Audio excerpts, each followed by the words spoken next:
So welcome to this edition of, I got to change banner. Sorry about that. I got the wrong one up.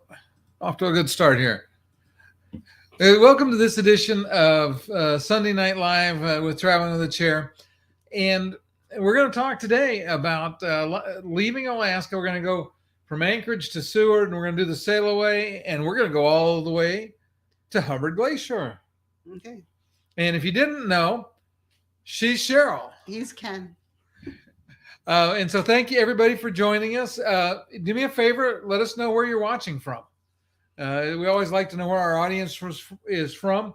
If you're watching on, if you're coming and tuning in and watching on the replay, again, still put it in the comments where you're watching from. So we like to get a sense of where people watch us and come to see us from.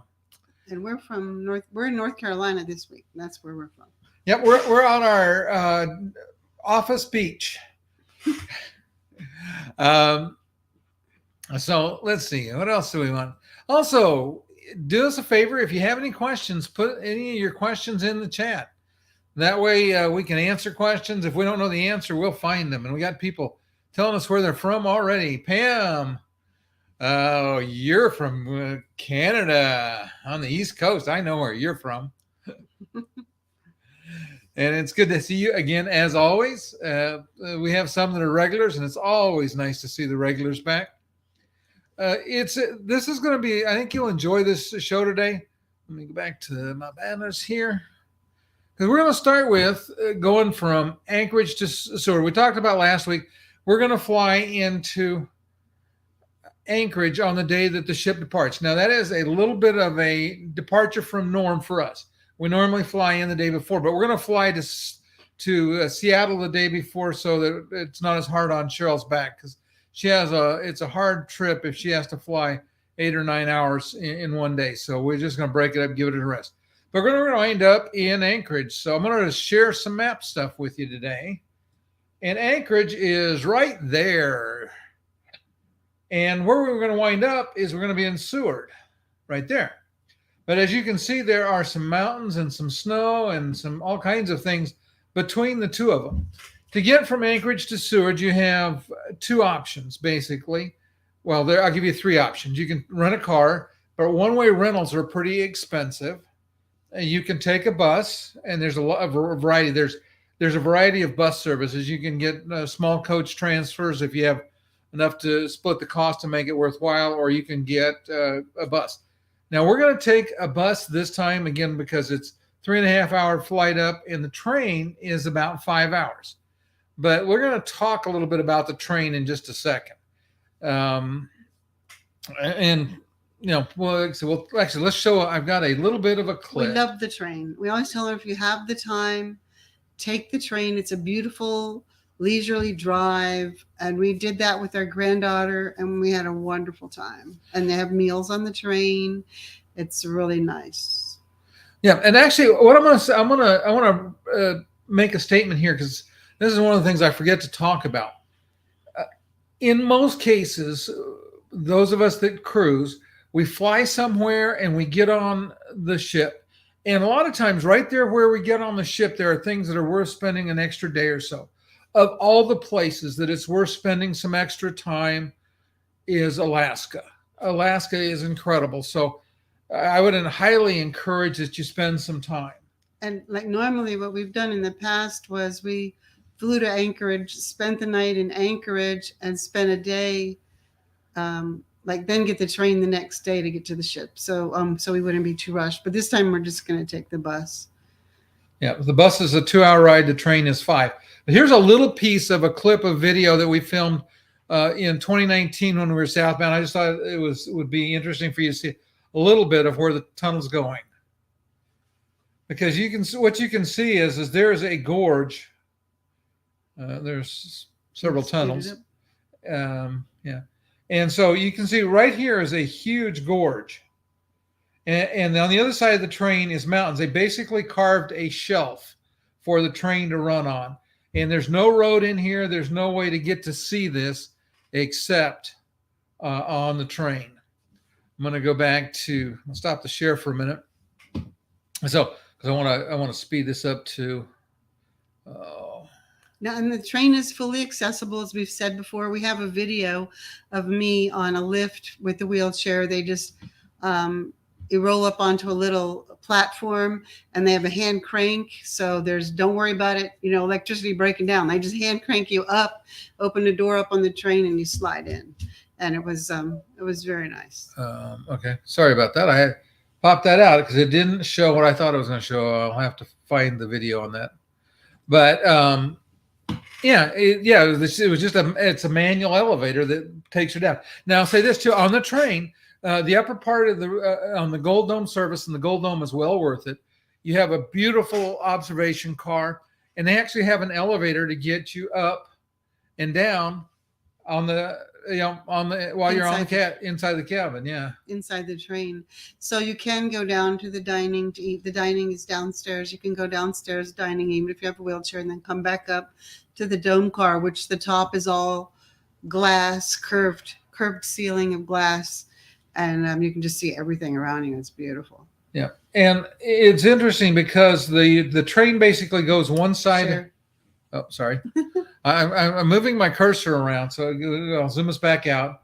So here was Anchorage up here, but this is Kenai Lake, and the road goes down one side of it, and the train kind of goes around the other side of part of it. So you go over, both of you go over both ways. You go over Moose Pass. You see Spencer Glacier from the train fairly close. You don't do that from the bus. And that's one of the things we'll enjoy about the bus this time is we'll get to see some different things.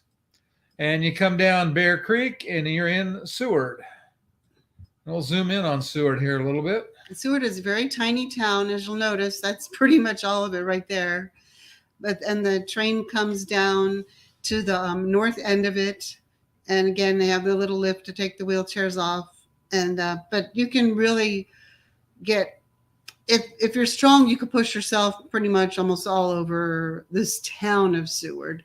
And if not, if you have someone pushing, you can definitely see all of the town of Seward in a day or two. If you want to go out and into the mountains and do other things, then you'd need some more time.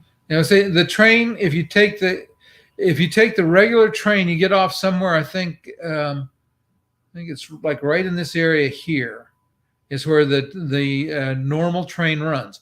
If you're getting the train through the cruise lines, it pulls up right here at the ship terminal, because right here is where you're going to board the ship. Is the terminal, and it literally pulls up right there. So if you take the train that's provided as a transfer by the cruise lines, and pretty much every cruise line that sails in and out of Seward uses them, they will actually bring you to right up here, and you just walk a few steps. Your luggage just automatically goes from the train to your cabin. You don't even have to touch it. So it's just whatever your carry-on. So that's kind of an interesting thing. There's several hotels along here. There's restaurants. There's a lot to do in and around the boat harbor. Actually, let me see. We stayed at Harbor 360.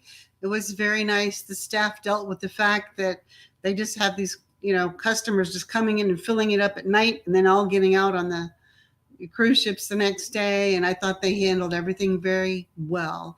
And they were able to, we actually pushed ourselves, didn't we? I think we pushed, or did we get maybe we did get a taxi. They found us a taxi we could get into, but everybody's very helpful there. Yeah. So let's look here. Here's a picture of the Seward Boat Harbor, another picture of the Seward Boat Harbor. So all of these are things that you see, but we're going to go back to the tour here for a second.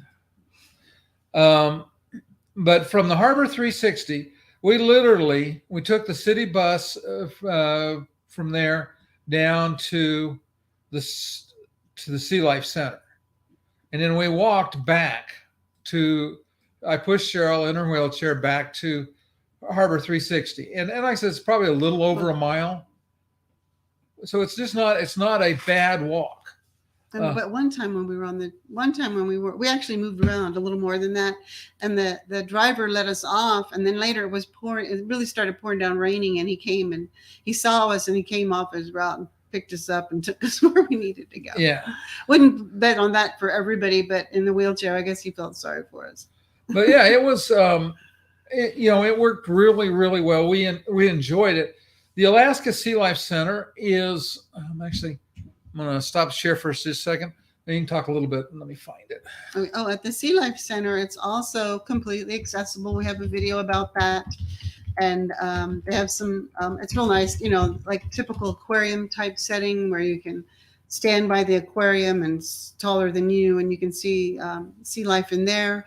They also have an observation deck where you can watch them helping injured animals and feeding the animals there. So that was interesting. It was set up after the Exxon Valdez had its accident. The money from that went to build that building to help sea life. So it's nice. It's a good place to visit and see. I was trying to see if I could find some pictures. Oh, here you go. This will be a good picture. So I'll share that. So this gives you an example, and I'll pop this up, make it a full view. It was kind of interesting when we saw this at the Sea Life Center. My granddaughter put her hand on the glass, and the sea lion would follow her hand as it moved around the glass between us and the sea lion. So it was pretty cool. One of the things about the Sea Life Center too is there's some touchy things that you can touch with, especially for little ones, starfish, and I think there were urchins. I don't remember what all it was. They had like a little tidal pool that was inside. It is well worth half a day, I'd say, staying in there and seeing it. They have some outside exhibits as well. Now the day we were there, it was kind of raining cold. There weren't many people outside, but inside there were quite a few people, and outside there were people that you'd see whales. In fact, I saw a post today from Seward where they were humpback whales feeding, like a few hundred yards off of the Sea Life Center. So you'll see wildlife inside and outside. That is, one of the top attractions there in Seward. Oh, and the picture on the left there shows the dome car.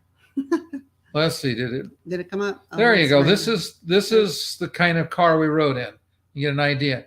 And there's the route map for you. So you can find a lot of that online and see, and it is as pretty as the pictures. And the dome cars are all glass on the top, and it's very nice. Yeah. So let's stop the share for a minute. But so I would put that as maybe the top priority there, though there are a lot of other things. We'll go back to the map. And you have to remember, our focus is usually something you can do with a wheelchair. There's hiking there. I'm sure you could probably rent bicycles, or there's just it's Alaska. There's something to see somewhere. This is really cool too, because they have a boardwalk that follows. All the way around the waterfront. So you can literally walk along the waterfront and you'll be right there. And the water gets deep very quickly here. It's not like it's shallow water in there. One of the other things that's in this area is, see if I can find. Okay, yeah, it's here. This is Exit Glacier. And you can they can get you basically right into here, where you can almost walk up and touch the glacier. In fact, let's see, let's see. No, I can't. I don't have I didn't show. Let me go back to here But you can also see that on the way out with the ships. Yeah, we will see it. Yeah, on the way out. I was just going to look. I thought I saw. I had a picture. I'll talk for a moment. Also, when we were in town, we stayed there for a day or two. We took a boat tour of the area there, and they took us to see sea lions, and I forgot the name of the little birds. There's puffins, puffins, all kinds of. And there's a short. We took the shorter one. It's fully accessible. They had the one that we went on. They actually had a park ranger that spoke throughout the tour, and children had an opportunity to get a little paper saying that they listened to this tour and whatever. But anyway, it was nice. We learned a lot, and it was a nice day. And then they have longer tours that go a little bit farther out and see more things. But as always, because we're traveling and going, I can only do so much each day. So we did this short tour, but it was really nice. I thought it was worth it. It was fun. Yeah. So these are just some views of Seward. I'm trying to find. There's one. But this is the kind of scenery. Like I said, you could very easily spend a couple of days here. I'll go back to that one for a minute. That's the kind of view. This is actually on the hike out to Exit Glacier. That's where that one is. Let's see. Okay, I guess this one didn't have it. I thought it had thought that one had a picture of Exit Glacier, but you can literally hike up right up to almost to the face of the glacier, if not to the face of the glacier. There's road part of the way, the rest of it is hike, which is why it's not an accessible type of tour. But there are some other things. There's if the salmon are running, there's lots of fish weirs where the bear will be in there to feed, so you can get to places to see bear. There are just it's an amazing place. If you like I said, I would definitely encourage spending at least one night, if not 2 nights, in Seward. Anchorage is another place that's probably worth spending some time in. We kind of flew in and flew out, or flew in, took the train out the last time. So let's see. Do me a favor, if you're enjoying this, hit the like button and hit the share button. Share it with anybody you know that might like it. But the like button is particularly important because it lets YouTube know that there are things that they should share it with other people, that it's something worthwhile. And we actually already kind of talked about what to do in Seward. There's also a bunch of cool restaurants. There's some restaurants right on the waterfront. So if you have time, there's some, you can get salmon and halibut and a lot. And we found a very inexpensive place and had halibut fish and chips. It was amazing. But again, like I said, we were by that time we left North Carolina at 5 a.m. and we were eating fish and chips at probably 9 o'clock Alaska time, which was, I think, 5 hours difference. So it was like very, very, very, very long day. So we wanted food in bed. And as well, there's 2 ways to find good restaurants. One is TripAdvisor, because you can check the reviews for the most recent ones, especially after the pandemic. A lot of things have changed. And then the other thing is always at the hotels, you can ask them, hey, if this is my budget, tell them, we're looking for, we want something really special, or we want something just quick and easy, affordable, then they can give you some good recommendations. Yeah, that's where we found the fish and chips, because there was some, food in there can be a little bit expensive, but in part it depends on the, budget. Okay, so let me catch up here. We have not been paying attention. So Barry Glaberman, I'm hoping I got that right, is with us from Connecticut. Nice. Yeah, Pam is Nova Scotia. She's on the wrong coast. Or the right coast? Yeah, right coast. That's it. She said, yeah, she's going to go before we go, and she was just saying, hey. Oh, you're welcome, Pam. And we have Roaming with Rovers with us. Thanks for being here. And listening and driving. Drive carefully, don't watch. But I'm glad you could join us. So I got caught up with some of the comments. So anyway, where were we? Let's go back to banners. So like there's food. I think that the one thing that we would do, and we may do it this time, we may have time because the bus gets in early. We don't get on the I think the bus gets in about 11:30. And I don't think we're going to get on the ship until, I think our check-in time is like 2. The ship doesn't leave till 8. But I think our check-in time is like 2. So we quite probably will grab a bite in Seward, and maybe we'll find one of those places with a harbor overview and shoot a little video there, because some of them, that harbor is just absolutely gorgeous. And in fact, let me see, I'm going to change where I'm looking, but shopping. You want to talk about shopping? Shopping, what, in Seward? Yeah, remember you went in that you were wearing you went in that store with you right there by the harbor. I don't remember. That was the first place where the bus dropped us off. I don't remember at all what we were looking. There's a whole bunch. Anyway, by the boat harbor, there's a whole bunch of souvenir shops, and Alaska stuff shops. So let me see if I can make this work. Remember? Oh, maybe vaguely. Yeah, because it was right we by weren't, we weren't spending money. It was the beginning of the trip. We wanted to make sure we had. I wanted to make sure what I got was what I really wanted. But it's your typical. I like these pictures because it's so much of what you think of Alaska to look like. Okay, so. Here's an interesting scene, and we just went down the street from where the Harbor 360 was. We'll go down a little farther. What you see is your ship is going to be docked right there. And I don't think I can zoom in any. Yeah, so you don't even really have to take a taxi from your hotel to the ship. If you stay the night before, you can really push it yourself unless it's really pouring down, raining, or like with us, with the wheelchair and bags, it gets to be a little difficult sometimes. And actually, in the city, the bus will take you to the terminal. Again, we were just kind of trying to rush it a little bit, so we didn't. We always try to get early check-in time so we can get video before everybody gets on the ship. So we're always trying to get in early. Oh, okay. So, Hi, Robin. yeah, I'm trying to show. There we go. So, hi, Robin. I'm glad to have you with us. And Barry, you're cruising in August. Well, we'll have some fresh videos by then for you. Oh, and so you're going in a month, about the same time. Which cruise line are you going on, Robin? And I'll ask that same question for you too, Barry. Which cruise line are you going on? But anyway, so here you can see. So let me do this again now. Oh, this is Kenai Fjords is one of the tour places. There's Major Marine is the other one. But now you can start to see there's the harbor. It's just full of fishing boats. Major Marine is the one we took. Yeah, we took Major Marine. Yeah, and that was very nice. Along in here, you'll find there are, let's see, let's go this way. There are a bunch of little shops. Now I remember. And they're a little crowded with the wheelchair. Some I couldn't get in. Some I could just walk through. Yeah, here's where the bus dropped us off. And I think the bus came back here and picked us up to take us to the, let's see if we can zoom in a little bit here. Yeah, there's Major Marine Tours office. And like I said, there's all along in here, there's just little shops and stuff. You can go in and there's native handcrafts and all of those kinds of things.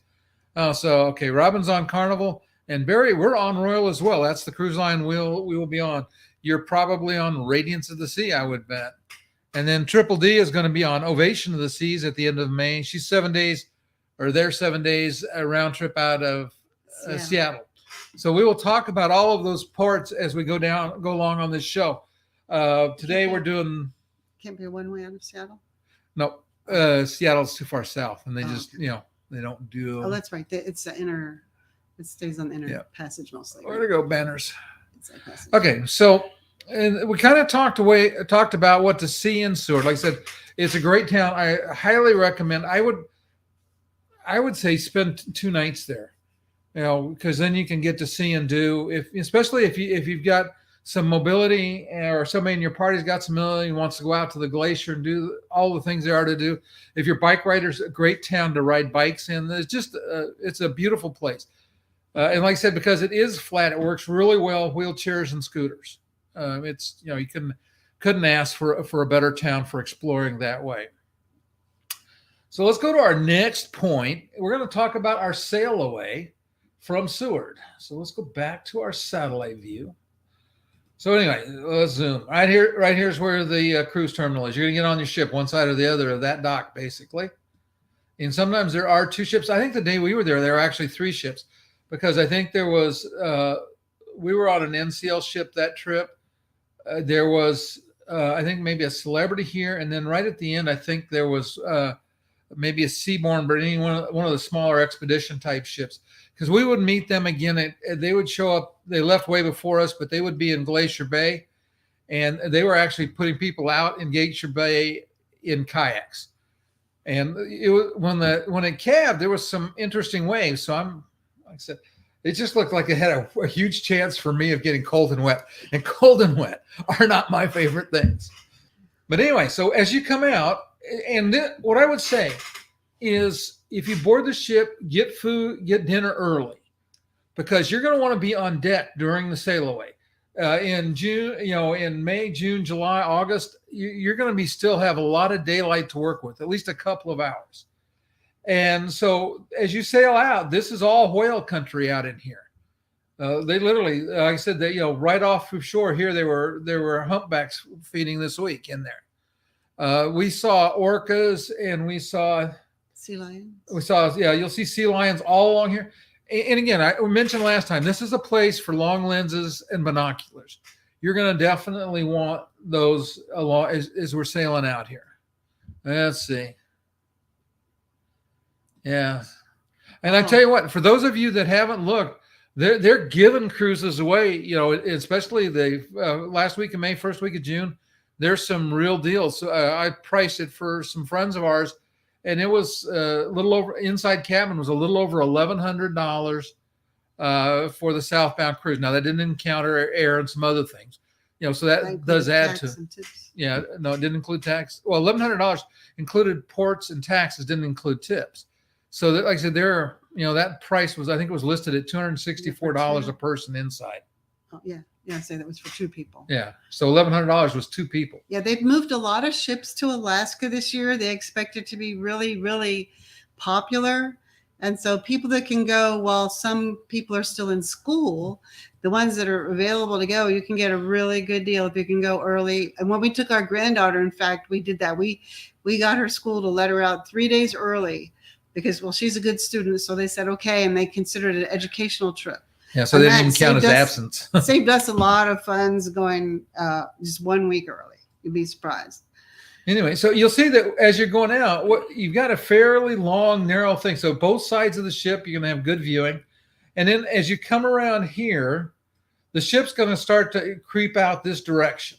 But this is exit glacier, so you can literally look right back up and see the glacier from the ship. Oh, so, okay. Roaming for Romer got a balcony for 2 people for $912. Yep. Very good. Yep. You should be ashamed. You must have used a gun to get that price. Yeah. Carnival does sometimes have very, very good specials, especially at the last minute.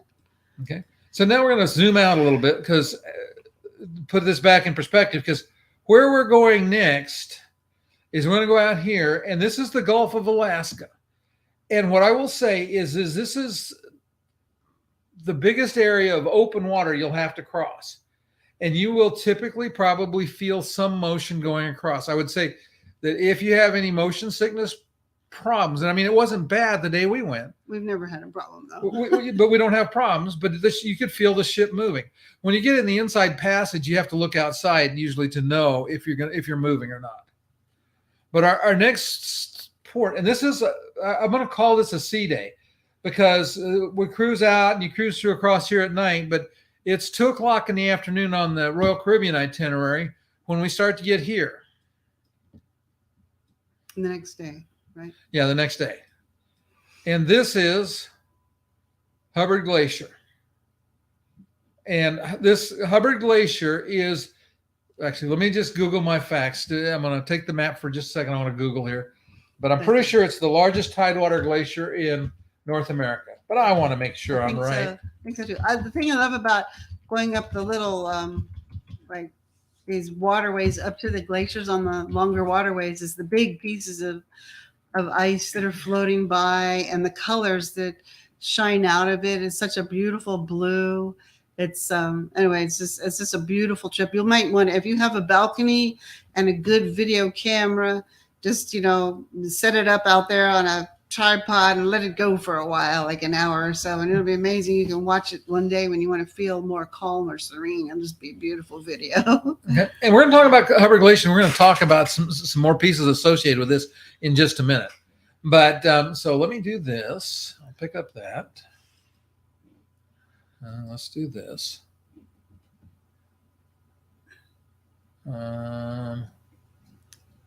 Okay, so let me share that. See if I can make this bigger. I can. So this is Hubbard Glacier, and it is 7 miles wide. Hold on, let me go back and look. Back one. Make sure I get precise here. 7 miles wide. Yeah. So at this point where we're looking at it, it is 7 miles across right here. It's 350 feet high above the water line and 250 feet below the water line. That's how big that glacier is. You can just barely see in that picture that pretty blue, but there's this amazing blue color in the cleaner parts of the glacier. Just till you see it yourself, it's hard to believe how beautiful it is. Yeah, I was gonna see if I can grab another image right here for you. But so you'll have there's one with the bright blue right there, the second one, even though it's not the same one. Oh, this one? That one, yeah. Look at that. And that. Yeah, there we go. This one gives you an idea of how the blue looks on a clear day. Sometimes when it's not clear, you can't really see it. And sometimes, depending, because I mean, stuff falls onto the glaciers. They're not always perfectly clean. You can see the dirty area on the top, but where you can see the blue, it's amazing. And sometimes you only see a small part of it, but you can see that same blue in the pieces that are floating away. And Okay, so Cheryl, I'm gonna quiz time. Do you remember? No. Do you remember why the ice in the glacier is blue? No, I forgot. It's because of the intense pressure. It squeezes all of the air and everything out, and makes it a really solid piece of ice. So it has this blue. As it starts to melt, you'll see glaciers that look white. Well, that's because they're starting to melt. They're not squeezed as tight as the as the ones that look blue. So I remember weird trivia, things like that. But like I said, it is incredible. It is the largest tidewater glacier in North America. So, Pam says she's looking forward to seeing it. Yeah, the day we went by Hubbard Glacier one time, it was really, really drizzly, but we still got to see some nice areas. With some parts, it was really cloudy, fuzzy, but when you can see the blue, you're like, ooh, everybody has to stop and talk about it and look at it. Well, and if you're outside, if you have a good day, I'm going to say you want to be outside on deck. Now, the captain will pivot the ship, so it doesn't matter if you have a balcony and you're on your balcony. That's a fine place to be. As he pivots the ship, what will happen is both sides will get a good look at it. The day I was there, I had a balcony and I wasn't thinking clearly, so I stood out in the rain and did video. And then you turned the ship. And then captain turned the ship, and I realized, let me go down on my balcony where it's a little warmer and a little drier, and the water's not running all over my camera lens, and we can get a better picture. But that's one reason why you want a balcony for Alaska, if you can afford it, especially if you've never been there before. Yeah. We've done a balcony. We've done an inside. We're doing an inside again this time. Because as travel agents, we can, and because accessible. This time it's because accessible. Yeah, they didn't have an accessible balcony available when we booked, so we took what we could get. And one of the things I'll tell you about Alaska is it's better to book a full year out, because especially if you have mobility challenges, because you get so many more options if you do that. But Hubbard Glacier is also actively calves, and it sounds like an explosion when a chunk of that ice falls. Sometimes it'll be little pieces, but sometimes they'll be huge pieces, and you'll get a pretty good sized wave, which was why I thought, you got a 350-foot tall slab of ice hits the water, it makes a wave. And if you're in a kayak, now I didn't see anybody get overturned or get wet, but like I said, I'm old and I'm tired and I don't want to get cold and wet. So, color me chicken. Okay, one of the things that I did want to mention is, we'll go back to here for a second. Oh, actually, first piece of this, if you haven't subscribed, please subscribe. We get, like I said, if nothing else, you get notified every week for this show. You'll get a reminder, because we do this every week. We're going to be doing it from Alaska. We'll be doing it from Juneau, and then we're going to be, so we'll do it in Juneau, and we'll do it live from Vancouver. Because it just saddles it, so we'll be in port both of those days.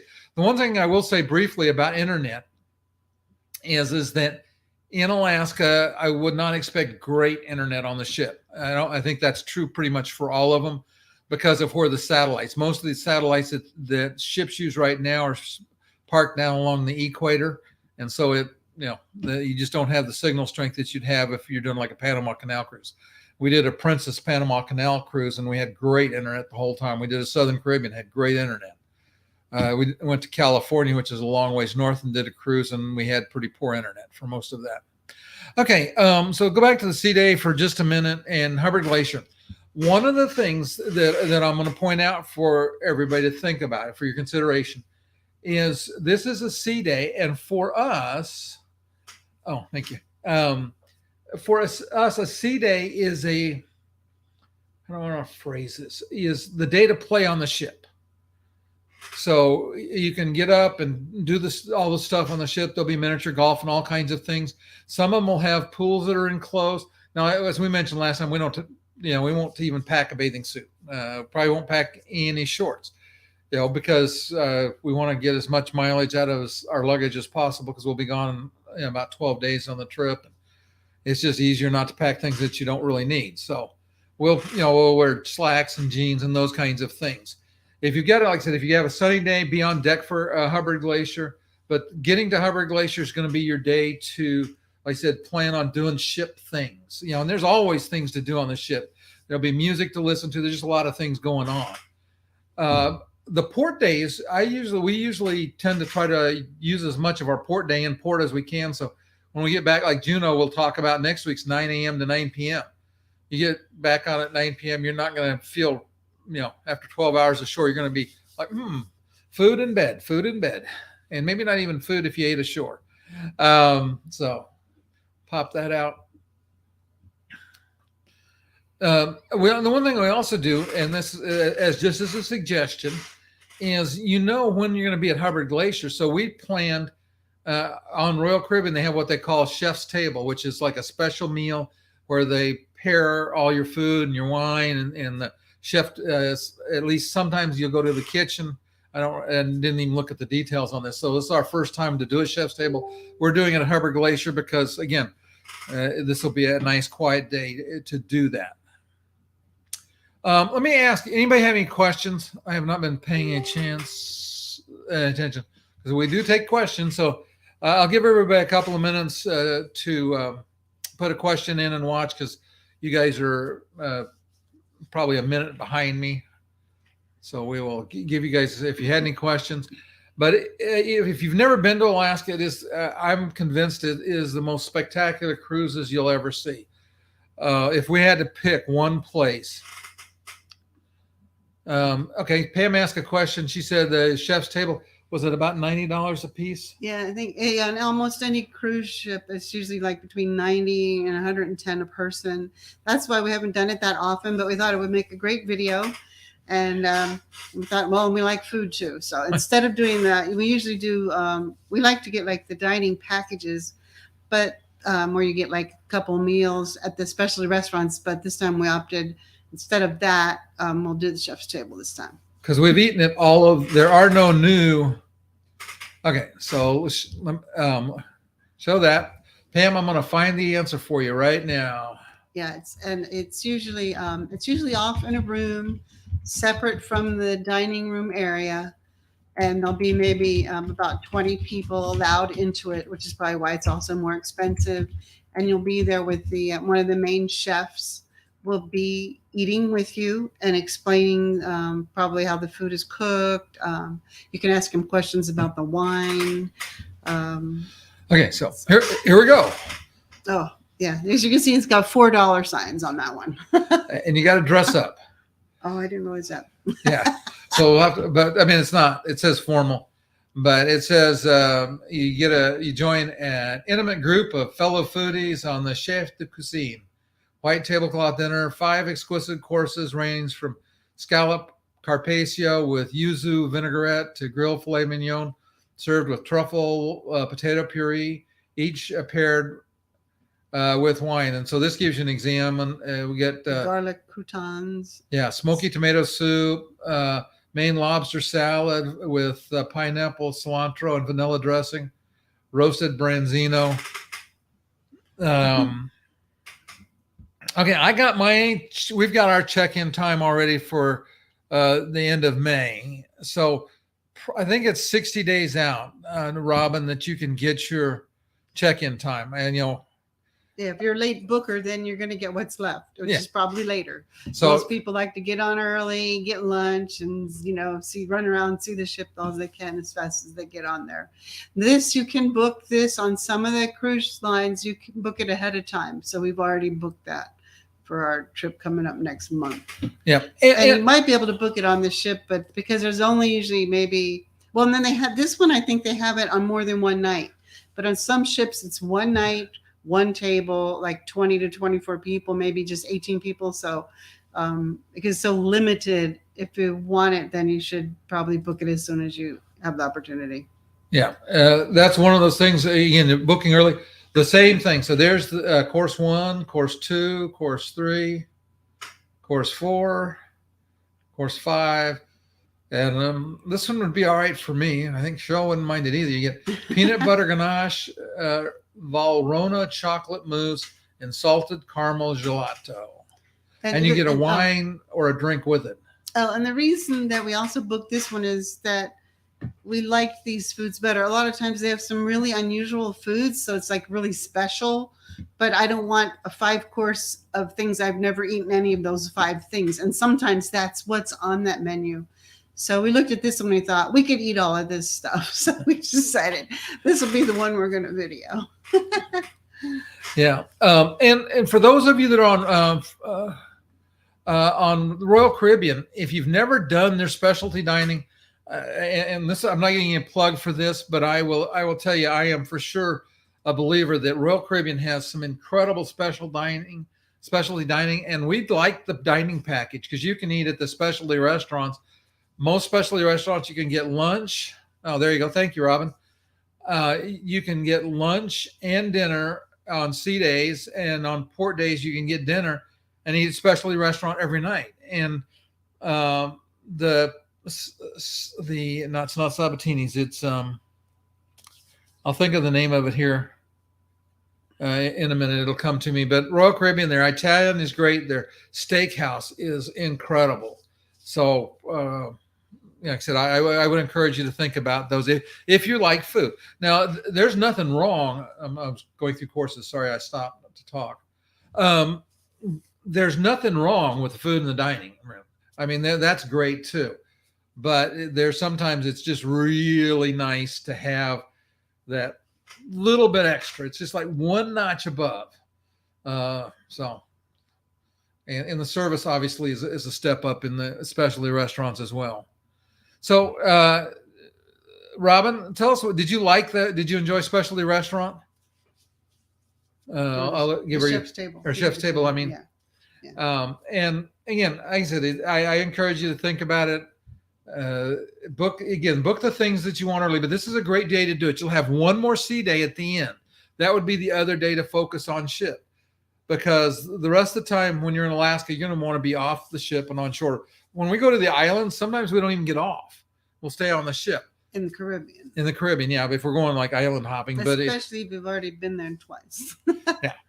But in Alaska, we'll get off the ship in every port every time to go do stuff. Yeah, there's so much to see, and it's so pretty, and the air's so fresh. Okay, and listen, I'm waiting for Robin to come back. Oh, Lisa, you're on the Royal Caribbean on the Radiance. I'm sorry, pop it up so everybody can see. So did you? So ask you this too, Lisa. Did you look at the Chef's Table? Because that's what we're doing. Is the Radiance's Chef's Table. I am convinced you like it. And if you haven't tried their specialty restaurants, the steakhouse, one is Jamie Oliver's, but what's the other one? It's not going to come to me. I'm not good with remembering names, but on Royal Caribbean, let's just say I've never met a restaurant I didn't like. Yeah. So usually both of us kind of like them 2 or 3 times if we can during the day.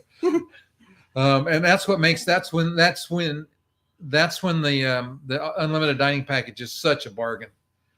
But there you go. Azumi. Oh, Azumi's good too. Azumi is the Japanese, and yeah, we like Azumi. When we did the Symphony of the Seas, which was just one slight bit smaller than the brand new Wonder of the Seas. It has a few different restaurants, a few less restaurants.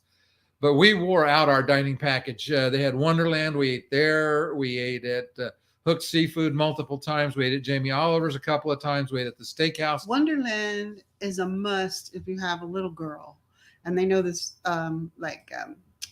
If they know the story, because it's you fall down the rabbit hole, so to speak, by going down a set of stairs down into the restaurant, and what's the character there? Mad Hatter. Mad Hatter is there dancing, talking, and jumping around, and causing mischief. Being mad. Yeah, it's a wonderful experience. Yeah. Oh, there we go. There we go. Oh, I'll put it back. Here's up. Another one. Yeah. So you can do that as well. The lunch special is easy to book. So again, Alaska is amazing. You'll have a great time. I just encourage everybody to enjoy it. Like I said, next week we're going to talk about Juneau. And Juneau, there's a lot to talk about there. There's some amazing things to do in Juneau. There's some things that time are running out on. Oh, we didn't put a Juneau picture up. Yeah, I didn't have a Juneau picture. Sorry. Oh. I'll go back. I think actually I do have a banner. Yeah, I we think. have a banner with a little whale there for Juneau. Yeah. As the whale watching can be done in Juneau really well too. Yeah, Juneau is whale watching. Juneau is, like I said, Juneau's an interesting place. It's something for everybody because Juneau is the state capital, and it is the only state capital in the United States that you can't drive to. So there's a little piece of trivia about Juneau for next week, and we'll see everybody next week. Thanks for watching. Thanks for watching. Bye.